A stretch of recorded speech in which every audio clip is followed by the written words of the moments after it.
Hi tears, அஸ்ஸலாமு அலைக்கும். இப்போ நீங்கள் பார்த்துட்டு இருக்கிறது கொங்கு நாட்டில் அதை சுற்றி இருக்கக்கூடிய ஊர்களில் செய்யக்கூடிய ஒரு டிஃபன் அரிசி ரொட்டி. இது வந்து சிக்கன் குழம்பு, மட்டன் குழம்பு, உடச்சக்கல்ல தேங்காய் போட்ட கெட்டி சட்னி இது கூடையெல்லாம் சாப்பிடும்போது ரொம்ப டேஸ்ட்டாக இருக்கும் இந்த அரிசி ரொட்டி. இப்போ இது எப்படி பண்ணுறதுன்னு பார்க்கலாம் வாங்க.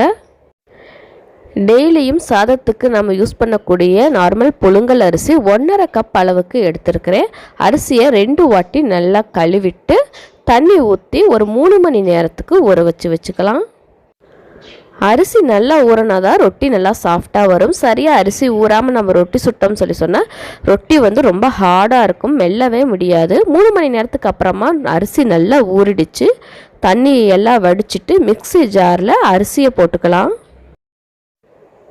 1.5 கப் அளவுக்கு அரிசி எடுத்தோம் இல்லையா, அதுக்கு 1/2 கப் அளவுக்கு தேங்காய் துருவல் சேர்க்கணும். அதுக்கப்புறமா ரொட்டிக்கு தேவையான அளவு உப்பு, 1 நுள் அளவு உப்பு வந்து அதிகமாக சேர்க்கணும். அப்போ தான் ரொட்டி சாப்பிடும்போது உப்பு வந்து கரெக்டாக இருக்கும்.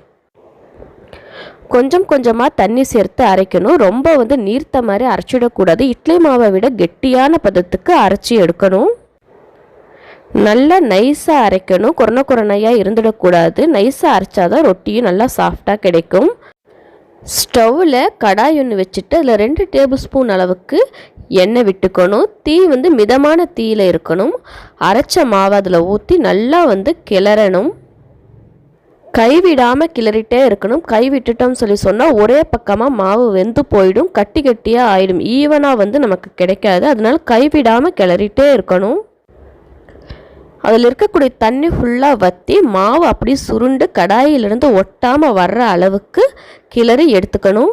பாலித்தீன் பேப்பர் 2 எடுத்துருக்கேன். அந்த 2 பேப்பர்லேயும் எண்ணெய் விட்டு எல்லா பக்கமும் நல்லா வந்து தடவி விட்டுக்கலாம். ஏன்னா இதில் தான் நம்ம ரொட்டி திரட்ட போகிறோம். பேப்பர்லேருந்து ஈஸியாக வரணும் அப்படிங்கிறதுக்காக எண்ணெய் தடவுறேன். கையில் கொஞ்சமாக எண்ணெயை தடவிட்டு ஒரு உருண்டை அளவுக்கு, நல்லா ஒரு பெரிய சைஸ் உருண்டை, கைக்கு அடக்கமாற அளவுக்கு உருண்டை எடுத்துருக்கிறேன். பாலித்தீன் கவரில் வச்சுட்டு அதுக்கு மேலே இன்னொரு கவரை வச்சுட்டு அதை வந்து திரட்டணும். சப்பாத்தி மாவு திரட்டுற மாதிரி ப்ரெஷர் கொடுத்து திரட்டக்கூடாது, லைட்டாக தான் திரட்டணும். சப்பாத்தியினுடைய தடிமனை விட ஒரு இத்தினூண்டு அளவுக்கு தடிமன் அதிகமாக திரட்டணும். நல்லா திரட்டினதுக்கு அப்புறமா நல்லா ரவுண்ட் ஷேப் வரணும். அப்படிங்கிறதுக்காக நான் ஒரு மூடி வச்சுருக்கிறேன்.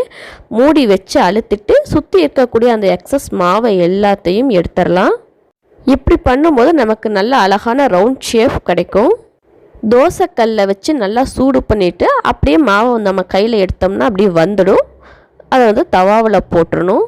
மாவுனுடைய கலர் மாறி டிரான்ஸ்பரண்ட் கலர் வந்ததுக்கு அப்புறமா ரொட்டியை வந்து திருப்பி போடணும். மாவு வேகாமல் திருப்பி போட்டுட்டோம்னா ரொட்டி வந்து பிஞ்சு போயிடும். 2 பக்கமும் எண்ணெயை தடவி நல்லா ரொட்டி வெந்ததுக்கு அப்புறமா ஸ்டவ்வில் இருந்து எடுத்துடலாம். டேஸ்டியான அரிசி ரொட்டி ரெடி. வாயில் போட்ட உடனே அப்படி கரையிற மாதிரி இருக்கும் இந்த ரொட்டி. கண்டிப்பாக வீட்டில் நீங்கள் ட்ரை பண்ணி பாருங்கள்.